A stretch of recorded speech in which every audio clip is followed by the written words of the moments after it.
This channel does not promote any violent, harmful, or illegal activities. All content provided by this channel is meant for an educational purpose only.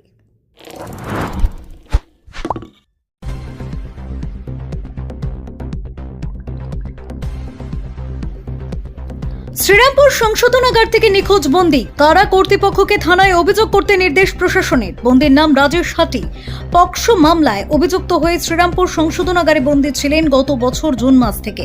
আজ সকালে সংশোধনাগারে ওই বন্দী নিখোঁজ হওয়ার বিষয়টি জানা যায়।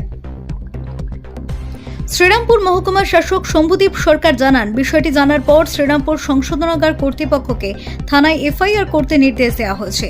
বন্দী কিভাবে নিখোঁজ হলো সেই বিষয়টি জানা হচ্ছে।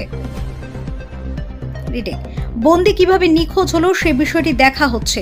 শ্রীরামপুরের পিয়ারাপুর ষষ্ঠীতলার বাসিন্দা রাজেশ হাটির বিরুদ্ধে রিষ্টা এবং মগরা থানায় অভিযোগ রয়েছে। পক্সো মামলাতে অভিযুক্ত ওই বন্দী। শ্রীরামপুর সংশোধনাগারের ভিতরে বাইরে সিসি ক্যামেরা রয়েছে। কারা কর্তৃপক্ষ জানিয়েছে সিসিটিভি ফুটেজ পুলিশকে দেওয়া হবে। সংশোধনাগার থেকে কি করে নিখোঁজ হলো বন্দী এখন সেটাই দেখছে police. Bureau report, Kolkata mirror.